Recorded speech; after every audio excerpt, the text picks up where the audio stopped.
inteligência e brutalidade, intelectualidade e intriga, religião e carnificina. O Império Bizantino era um farol de luz com um lado escuro. They called themselves Romanos, those who continued the traditions of the Roman Empire. Governados por líderes de poder absoluto e arquitetos que queriam sobrepujar Roma, os bizantinos construíram o mais longo aqueduto do mundo. Muralhas praticamente inexpugnáveis e uma colossal catedral que desafiava as leis da natureza. A church of unprecedented proportions grew up magically. Mas levar adiante o legado de Roma tinha um preço. He blinded 14,000 men, leaving every 100th man with one eye. O Império Bizantino foi a civilização dominante da Idade das Trevas. Mas após um milênio de domínio, os próprios feitos de engenharia prejudicariam o Império. A velha luz se extinguiu com o vento das guerras modernas.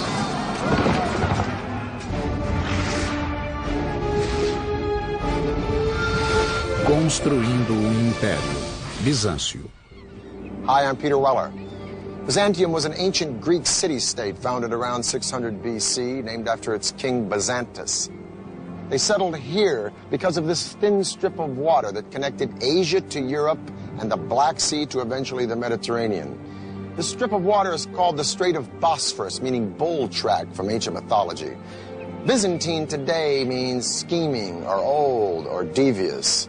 But during its 1100 years, the Byzantine Empire would not only be the savior to the Western world's profound heritage of law and literature, but it would put Christianity on the fast track and along the way give us the artisans and builders and craftsmen who would eventually light up the Renaissance right into the 21st century. And all of this would happen under the auspices of a single emperor named Constantine, who of all of the fakers and charlatans that history has coughed up to steal the moniker the Great, Constantine really deserved it. Novembro de 324 d.C. Após 2 décadas de feroz guerra civil, o imperador Constantino conseguiu finalmente o controle de todo o Império Romano. Era um líder de visão, brilhante estrategista e não tolerava limites. He became emperor really through his own wiles. He is ruthless in the way he assumes power. Constantine the Great was one of those rulers that changed the world. He inherited a Roman Empire which had been divided into 2 parts. Constantino reunificou o vasto império e governou bem as 2 metades. He was a very astute politician, and he was faced with the problem of both administering and of managing this enormous realm.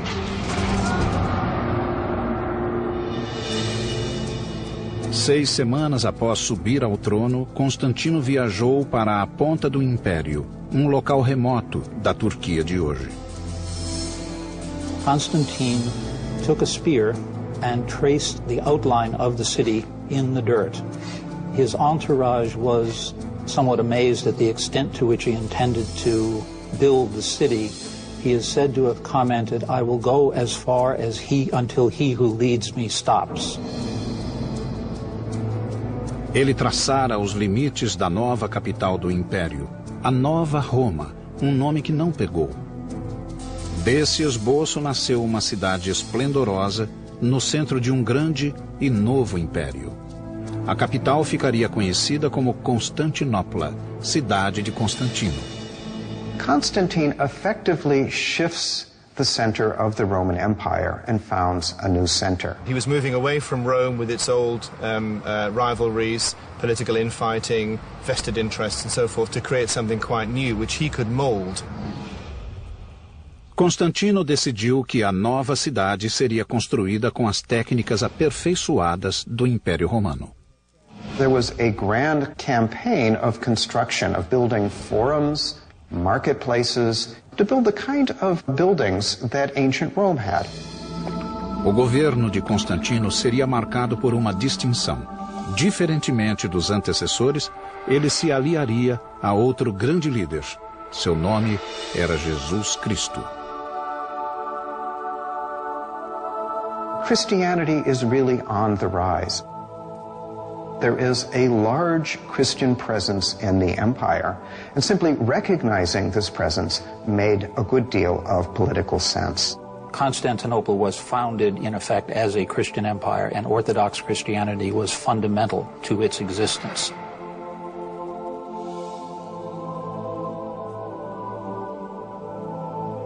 Now, we have to remember that even though Constantine was venerated by Christianity, he's still an emperor. In other words, a dictator who's not only killed his son, his stepson, but also his second wife, all on the same trip to Italy.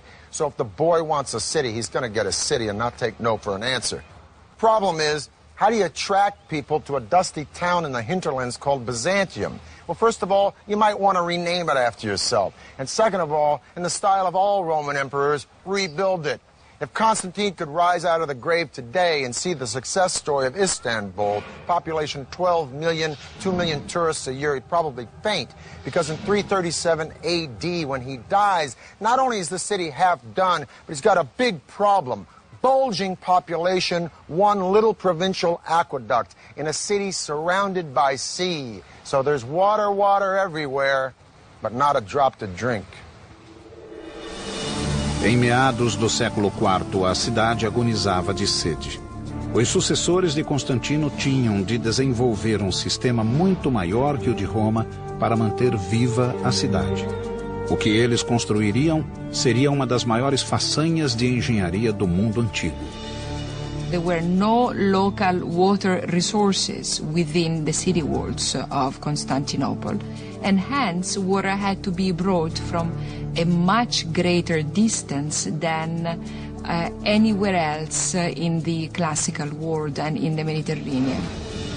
A tarefa coube a ambicioso imperador chamado Valente, que reinou de 364 a 378 depois de Cristo. Foi ele que projetou e executou o mais longo sistema de aquedutos do mundo. Quando completado, o sistema conduziria água por estonteantes 700 quilômetros, igual a todos os aquedutos de Roma somados. A linha principal começaria a 250 quilômetros a oeste, nas terras da Trácia. Os engenheiros teriam de achar um modo de obter um declive constante para manter a água em movimento. There are tunnels underground, there are channels that go along the surface, and there are, where necessary, these great aqueduct bridges. Entre os séculos IV e VI, os bizantinos construíram 60 pontes condutoras. A mais impressionante elevava-se a 30 metros. Hoje é conhecida como Aqueduto Romano de Valente. Primeiramente, os engenheiros construíram gigantescos suportes, ou pilares. Prontos os suportes, grandes arcos neles se apoiaram. Formas de madeira continham as pedras no lugar, até a pedra-chave ser posicionada para fechar o arco. Novas formas passavam para outra camada, e o processo se repetia. Tal como os romanos, os pedreiros bizantinos adornavam as pontes com desenhos religiosos, mas com uma diferença. Os bizantinos usaram símbolos cristãos em vez de pagãos. A 130 quilômetros dali, outra ponte ainda maior canalizaria a água para o centro de Constantinopla, que hoje é a maior cidade da Turquia, Istambul. I'm standing on top of the giant aqueduct bridge built for the ancient city of Constantinople under the Emperor Valens. Boy, does that name ring power to you. Valens. Now, the entire aqueduct span is 150 miles, but just this section between two hills in Constantinople is 11 football fields long. And boy, did it take care of the city's water problem. But it not only took care of the water problem, just as we've seen in all of the empires, if you want to make a political statement with a public work, you build it big. Contudo, levar a água até a cidade era apenas metade da batalha. Uma vez lá, ela teria de ser estocada, e terrenos vazios era o que mais faltava. Os engenheiros aceitaram o desafio e construíram um sistema subterrâneo mais sofisticado do que tudo o que havia no mundo antigo. Criaram mais de 150 tanques subterrâneos, e o maior é esta, a cisterna da Basílica. Tem 336 colunas de 8 metros que sustentam um teto de 153 de comprimento por 77 de largura. A cisterna da basílica poderia armazenar água suficiente para encher 27 piscinas olímpicas. Os tanques subterrâneos foram construídos entre as colinas. Uma solução engenhosa, pois não só utilizava terras baixas, como ainda formava superfícies planas. The cisterns enabled the city to be provided continuously by water, even in the summer when it wouldn't rain that much and there'd be merely a trickle coming down from the aqueduct. Com esse vasto sistema subterrâneo, a população de Constantinopla aumentou e chegou a muito mais do que a média do mundo antigo. By the end of the 5th century, the population of Constantinople was approaching the 500,000 mark. No other city in Western Europe came even close. It was a city that was legendary, even for people who had never set foot in it. Mas longe dali, das estepes da Mongólia, viria uma onda que afogaria a Europa. Essa onda era comandada por um homem chamado Átila, cujo exército logo chegaria às portas de Constantinopla. Só um milagre da engenharia militar, sob a forma do maior sistema defensivo da antiguidade, salvaria a cidade. 410 depois de Cristo, Roma fora invadida por tribos germânicas, os visigodos. Os romanos fugiram para leste, em busca da paz de Constantinopla, mas era uma questão de tempo. Logo uma horda selvagem desabaria sobre a cidade. Eram os temíveis hunos. Now, as the West will decline, the East and Constantinople will become a boom town. Only burr in the saddle is, the richer Constantinople gets, the more those marauding northern tribes who have been attacking Italy start to look at Constantinople and go, Constantino o Grande pusera o Império Bizantino no mapa. Agora os hunos esperavam apagá-lo. The descriptions of them in contemporary texts, which treat them as outlandish, horrible, ugly, beastly people, make it very clear that ordinary people are absolutely terrified of the Huns. Mas os bizantinos tinham um plano para manter os hunos à distância. Encarapitada na ponta de uma península, Constantinopla tinha grande vantagem sobre a velha capital, Roma, que ficara desprotegida e exposta. Para rechaçar o inimigo, Constantinopla necessitaria de uma formidável defesa ao longo das fronteiras do oeste. A solução foi o mais forte e sofisticado sistema de muralhas jamais construído. Hoje elas são conhecidas como muros de Teodósio. Ironicamente, o crédito da maior engenharia militar do Velho Mundo foi para uma criança quando as muralhas foram projetadas, Teodósio II. A construção das defesas começou quando Teodósio tinha 12 anos. Era o prefeito Antêmio que merecia o crédito da concepção das muralhas. Os romanos construíram muralhas por muitos séculos, mas os bizantinos depararam com um desafio maior. Constantinopla fora erguida sobre uma falha, e os terremotos eram uma constante ameaça. Mas como construir algo que aguentasse terremotos? Resposta: argamassa de calcário. In the West, Romans used concrete, which created a mortar of stone-like hardness that is rigid once it sets. Lime mortar has a little bit of give to it, so that it will allow the buildings to settle without significant breakage. O engenhoso projeto utilizava a argamassa de calcário alternada com faixas de tijolo e pedra. Primeiro, ergueram paredes paralelas, enchidas com pedrisco e argamassa. Para unir as camadas de pedra e pedrisco, faixas de 5 grossas fileiras de tijolos foram assentadas por toda a largura das muralhas. The hidden advantage of that also is that it provides a certain flexibility against minor earth tremors, because the addition of the brick breaks up the solid face of the wall and allows the wall to absorb shock without shattering. Com essa técnica, os bizantinos ergueram uma barreira maciça de mais de 10 metros de altura e nada menos que 5 metros de largura. Tinha 96 torres, que alcançavam mais de 20 metros. Mas aquilo seria suficiente para barrar os hunos? General William Tecumseh Sherman said about the Comanche Indians, the best equestrians of latter years, that they'd been on a horse for so long it looked like they didn't know how to walk. Well, the Huns were the granddaddies of the Comanche. They lived, breathed, and died by the horse. They developed the stirrup, which allowed them to stand up in the saddle and sling arrows and swords with a deadly accuracy. They rode from China to India to Europe, plundering and terrorizing, feasting on raw meat, which they tenderized between their thighs as they rode, dressed in the skins of field mice, which they wore until those skins rotted off. Let me put it this way. Attila and the Huns gave a new meaning to the word fierce. He was very good at what he did. He was very good at raping and pillaging and breaking down the defenses of the Roman Empire. Nos primeiros 7 anos de reinado, Átila conquistou boa parte da Europa. Mas, apesar das tentativas, ainda não conseguira capturar Constantinopla. A Mãe Natureza veio ajudá-lo. Em 447 d.C., uma série de terremotos catastróficos abalou a cidade, e muito mais fortes do que os engenheiros haviam previsto. Era a oportunidade que Átila tanto esperara. 57 torres tinham sido arrasadas, deixando a cidade desprotegida. O exército de Átila aproximou-se mais uma vez, ameaçando Constantinopla.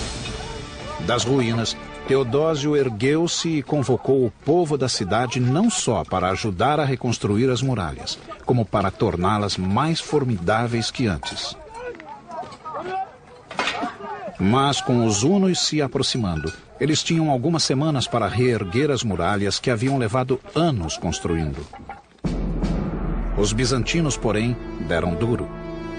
E as novas muralhas agora contavam com uma linha tripla de defesa. There must have been an enormous amount of planning, a lot of engineering skill. For its period, it was the most complex and expensive defensive system in the world outside of China. Primeira barreira, fosso gigantesco, além dele um enorme terraço. E a seguir, uma nova muralha de 3 metros de altura e 2 de espessura. A última e mais impressionante linha de defesa era a enorme muralha interna, totalmente reconstruída e guardada pelas 96 torres. Each tower is its own individual little castle.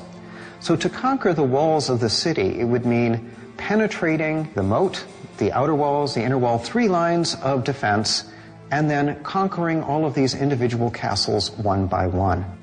It's an extremely clever system. All the angles, all the possibilities for the technology of the time are covered. A obra foi completada em cima da hora. O exército de Átila surgiu no alto da colina e viu a intransponível defesa de Constantinopla. Átila jamais invadiu a capital bizantina. The city was secure because of its walls. There are any number of times in the history of the Byzantine Empire where attackers get as far as the walls of the city, but they can go no further. Por milênio, o Império Bizantino seria salvo pelas muralhas dos hunos e árabes, dos russos e turcos.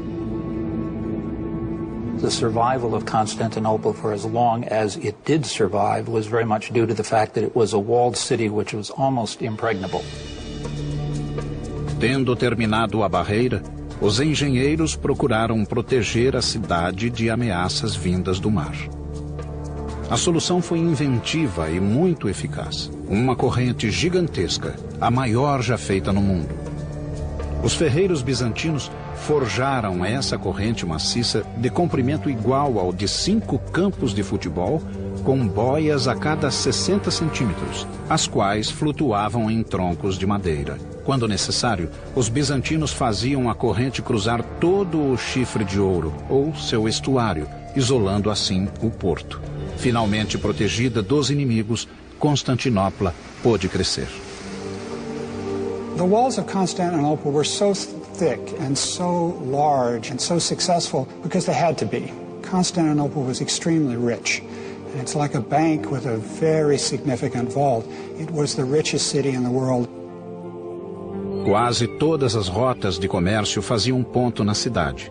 Riquezas de países longínquos como o Egito, China e Rússia passavam pela capital bizantina, no caminho para o Ocidente. Mas com tanto dinheiro e largueza, os inimigos começaram a devastar a periferia em busca de migalhas.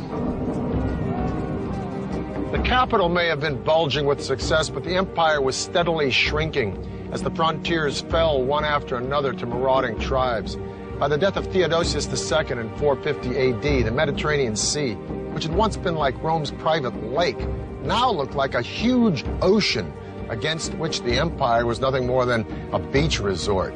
Reviving Constantine's Rome would be the single obsession of a very controversial emperor who would marry a very dynamic woman who possessed very special skills. Por todo o século V, o Império Romano Ocidental foi se desintegrando sob o jugo de tribos bárbaras. Em 476, o último imperador romano abdicou do trono. Para muitos, o Império Romano havia terminado. But did it really fall? Because at the same time, here in Constantinople, the Eastern Empire is thriving. It's prospering. And in 527 AD, an emperor named Justinian comes to the throne, who's not only completely committed to recodifying all of Roman law, he's bent on reconquering Constantine's empire. Justiniano I reinou no período de ouro do Império Bizantino. Ironicamente, o homem que resgatou a glória da velha Roma era um forasteiro. Well, the Emperor Justinian was born a peasant in what is now northern Yugoslavia, and he came with his uncle Justin to Constantinople to seek their fortunes. Seu reinado de 40 anos foi marcado pelo brilhantismo intelectual, por um trabalho ético sem paralelo e pela crueldade sem freio. 2 anos antes de assumir o poder, Justiniano casou-se com uma linda e autoritária mulher chamada Teodora. Só havia um problema.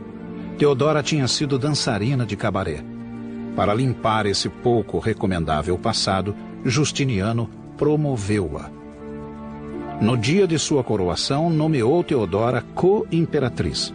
A ascensão da jovem dançarina chocou a aristocracia bizantina. She was supposedly a prostitute hanging out around the hippodrome, involved in things like bear dancing. Not exactly sure what happens in bear dancing, but evidently it was not such a great thing. And she had a very active sex life. Juntos, Justiniano e Teodora governaram o império como iguais. She must have been highly intelligent, and she must have been very wily, very successful at court politics. Justiniano logo percebeu que seu legado seria restaurar a glória passada da velha Roma. E começou resgatando territórios que haviam sido perdidos ao longo dos séculos. Quando voltou a Constantinopla, Justiniano entregou-se à febre de construções. Bad news is, to pay for this building, he went on a ballistic campaign of taxation, which was just as popular then as it probably would have been now. Along with the taxes, he tries to control or stamp out any form of pagan celebration, the study of the ancient philosophers at Athens, gambling, prostitution, adultery, homosexuality, any Christian that doesn't see it his way, and the Jews. He didn't have a lot of fans. But so what? He's an emperor. He's not listening to approval ratings. But you know what? He should have. O punho de Justiniano pesava. E o ressentimento do povo mudou para a raiva, diferentemente de outras civilizações em que as massas não tinham onde reclamar. Os bizantinos contavam com o hipódromo. O hipódromo era o centro da vida pública. Concebido como estádio de corridas, podia acomodar 100.000 pessoas. Sua construção fora feita ao longo dos séculos. Era uma obra gigantesca, com todas as técnicas conhecidas de construção. Com o formato de um grande U, nos moldes do famoso Circo Máximo romano, o hipódromo de Constantinopla tinha quase 600 metros de comprimento e era mais largo que um campo de futebol. Contudo, a área escolhida pelo arquiteto era em aclive. And there they built vaulted substructures. As is common in ancient Rome, vaulted substructures to create a level platform. Construtores e pedreiros foram chamados do Mediterrâneo. A primeira tarefa foi construir a subestrutura de arcos de 4 andares. Os arcos serviam de galeria para lojas e cafés. Acima da subestrutura, 2 carreiras de colunas e mais de 30 fileiras de assentos de pedra cercavam a pista coberta de areia. Como todos os antecessores, Justiniano sentava-se em um camarote imperial chamado catisma, dando aos bizantinos a ocasião de ver seu imperador. It was a combination of sports stadium, public spectacle stadium, imperial propaganda, pulpit, all those things. It could seat huge numbers of people. As apostas eram feitas pelos torcedores dos times, azuis, verdes, vermelhos e brancos.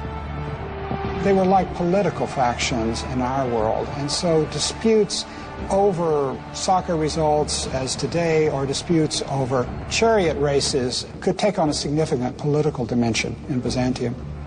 O hipódromo era uma das glórias arquitetônicas de Constantinopla, mas em 532 depois de Cristo, ele se tornaria palco de um dos mais brutais atos de um imperador contra o povo. Em um dia de janeiro, Justiniano, que se tornara impopular graças a duras leis e impostos, apareceu perante uma multidão hostil no hipódromo. All of a sudden they came together, and they came together against the emperor. The ceremonial political center of the empire was right there, and you had tens of thousands of people opposed to the emperor right at the core of the empire. The Blues and the Greens weren't like the Jets and the Sharks. They were factions that ran all the way from street thugs right up the political animal to the aristocracy. So when thousands and thousands of both Blues and Greens stormed the Hippodrome screaming, "Nika, Nika, win, win," against these horrible taxes, it would have been like both Republicans and Democrats storming the Super Bowl screaming about the same thing, which may not be a bad idea. The sad news is it turned into a riot, and the riot turned into mayhem, and a week later a third of the city lay in ashes. Justinian was so scared he was about to pack his bags and split. But thank goodness for a strong woman. He was all prepared to get on a ship and clear off to the Asian side of the Bosporus, but the Empress Theodora, who started life as an actress stroke prostitute, said, "I've got this far, I'm not giving up now, stay and fight." So he did. As palavras de Teodora convenceram Justiniano, cujo revide seria assustador e terrível. Mandou que os generais reunissem um exército e marchou para o hipódromo. The conclusion of the Nicaea riot is one of these events of biblical proportion. Justinian calls the rebels to meet in the Hippodrome, suggesting that he may compromise with them. But in fact, he gets them into the Hippodrome, closes the gates, and they are massacred by the imperial troops. Em minutos, todos os rebeldes ali encerrados foram sistematicamente degolados. O centro da vida política de Constantinopla tornara-se o campo de extermínio de cerca de 30.000 pessoas. He was an approachable and gentle man who could, with a quiet voice, order the murder of thousands of people. A capital jazia em ruínas, mas nos escombros, Justiniano viu uma oportunidade. Agora construiria um legado duradouro em nome do poder absoluto, o dele. Nas cinzas de Constantinopla, ele ergueria uma igreja que assombraria o mundo, centro inconteste da nova religião e penhor indelével da engenharia bizantina. 532 depois de Cristo, o imperador Justiniano sobrevivera à revolta nica, mas o coração do Império Bizantino jazia em ruínas. Justiniano, porém, quis revitalizar seu poder e reconstruir a capital em nome de Deus e no seu. What Justinian did after his imperial army put down the riot was to immediately begin to refurbish the city and proclaim to the citizens that he was in control and that everything was right in the Roman Empire. Now, we remember Justinian not because he was ruthless, but we remember the period of Justinian because he has left us such an incredible architectural legacy. A grande prioridade do imperador era reconstruir a catedral da cidade, chamada Igreja da Sagrada Sabedoria. Nós a conhecemos hoje como Hagia Sophia. Justiniano contratou 2 arquitetos de nomes Isidoro e Antêmio para projetar a catedral. Eram ambos professores de física e matemática. Conheciam a teoria, mas careciam de experiência em construção. The architects of Hagia Sophia were not the standard architects of the day.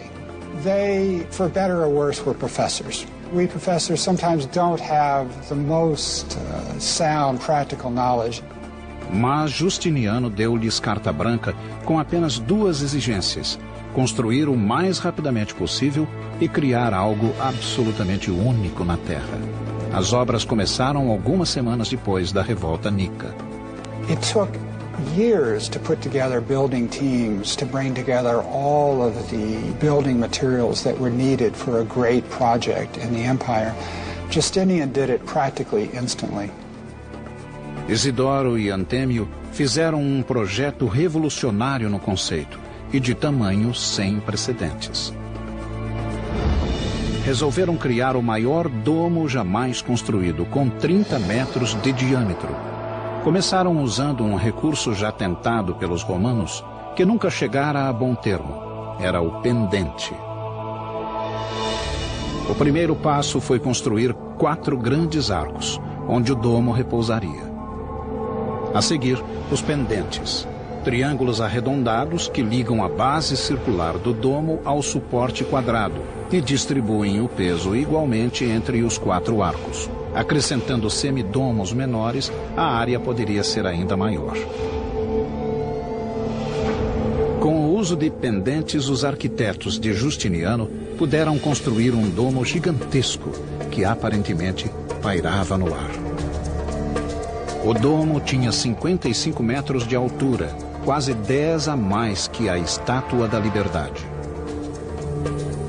A nave, que ficava abaixo do domo, era um enorme espaço livre de 75 metros por 70. There were 100 teams of workmen, each with 100 men, with half of them working on the north side of the building, half of them working on the south side of the building, and competing to create the great building. A church of unprecedented proportions grew up magically, almost magically, faster than any kind of construction at that time on that scale.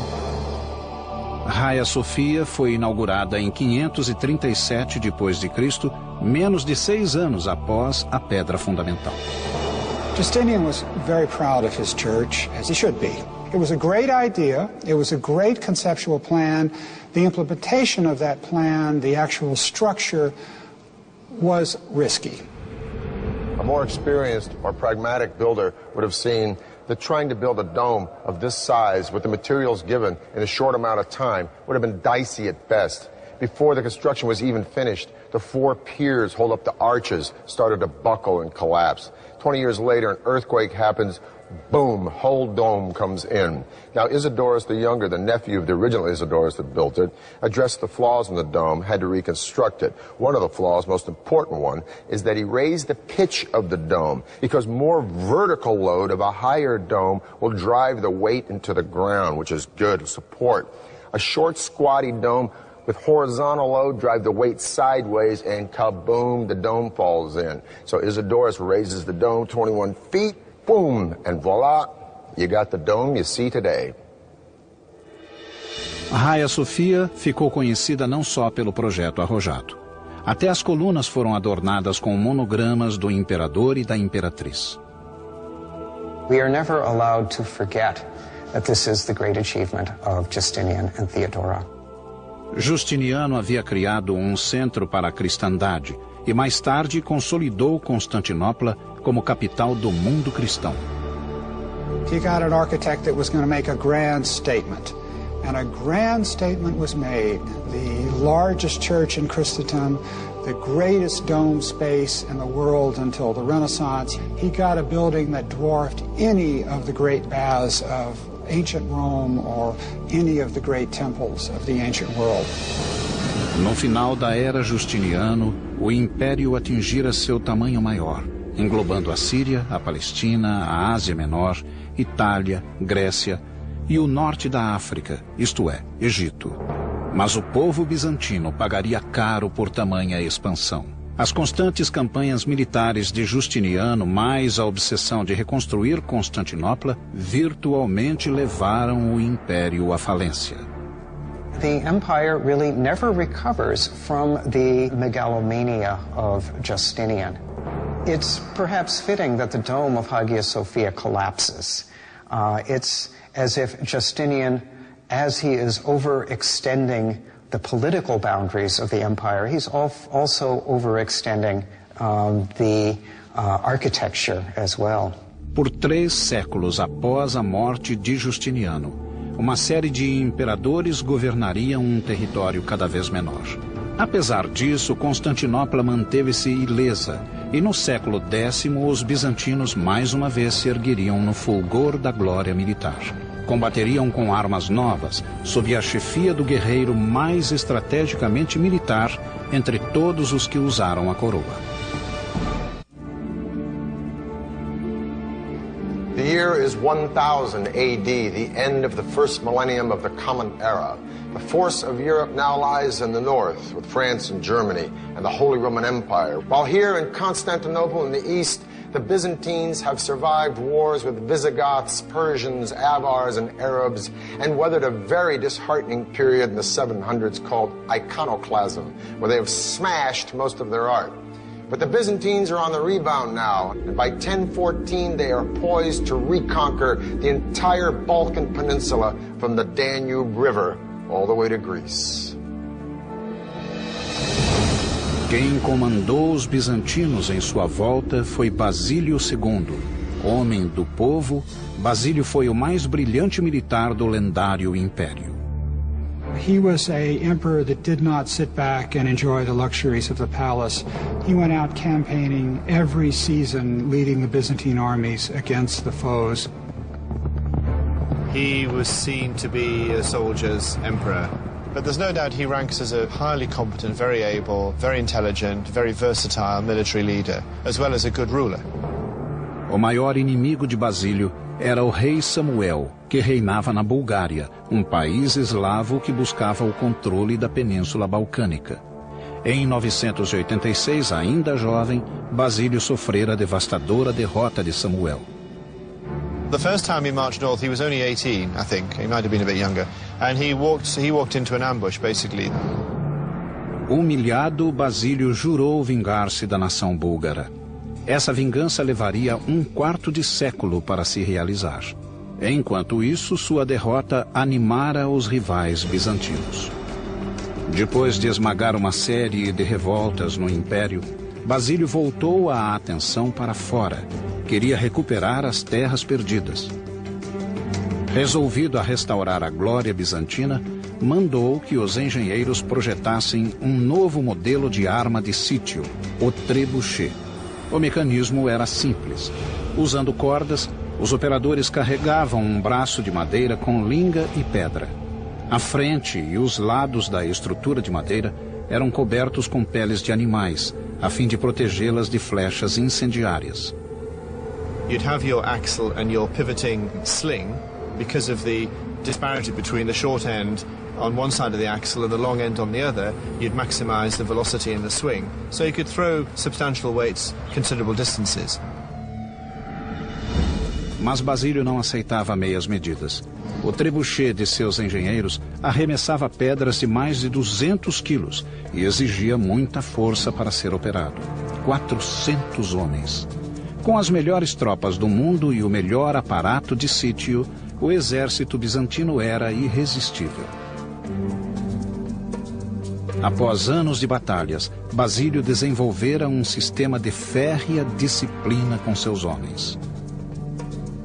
He has a reputation of being harsh but fair, and of course, if the soldiers believe in their leader, they'll fight better and more effectively. Ele proibiu que quebrassem a formação e ensinou-lhes a estar sempre prontos a qualquer momento. Seu exército deslocava-se rapidamente em qualquer terreno. Finalmente, em 1001, Basílio decidiu que era tempo de voltar à Bulgária e realizar sua esperada vingança. He then turns his attention back to Bulgaria and spends the next 15 years basically solidly campaigning year on year on year, gradually destroying the Bulgars' infrastructure, ravaging the countryside, destroying the economy. O rei Samuel logo conheceria o vendaval que viria de Basílio. Samuel had been the only man to beat Basil in battle, and for that distinction he would pay dearly. On July 29th in the year 1014, Basil launched a surprise attack, conquering the Bulgarian army, capturing 14,000 men.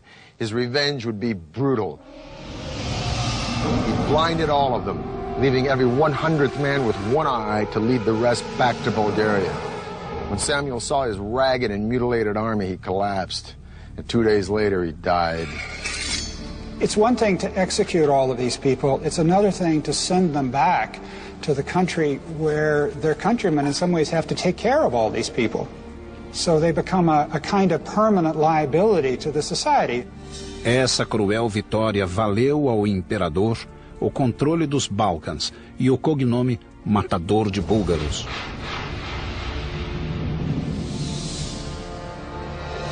Em 1025, quando Basílio morreu, os bizantinos achavam-se no auge do poder, mas o império ficou sem líder e à mercê de lutas internas. In subsequent times, the empire needed a great general like Basil II. They didn't have one. Em 1453, os otomanos assestaram sua nova arma contra as invencíveis muralhas de Constantinopla. Tijolos e pedras não puderam enfrentar o fogo de canhões. Gunpowder and cannon changed the rules of war. Byzantium, Constantinople was built for a system of fighting that was obsolete by the 15th century. Após 1100 anos, as muralhas inexpugnáveis finalmente caíram. Constantinopla agora se chamava Istambul. O Império Bizantino terminara, mas suas inovações e feitos de engenharia são até hoje um testamento de sua magnífica civilização, que começara nos moldes da antiga Roma e terminara criando um modelo próprio. What's fascinating about the Byzantine Empire is we tend to talk about empires in terms of their political might. With the Byzantine Empire, we have to understand it as a cultural power. It was a highly sophisticated intellectual culture. The Greek monks, Greek priests were interested in ancient literature. They preserved ancient text. It is often said that the fall of Constantinople, with the books going to the West, is what aided in the birth of the Renaissance.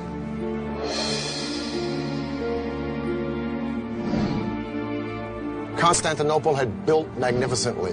They catapulted Christianity into the world. They'd shaped the Western world's laws. They preserved the heritage of knowledge from antiquity.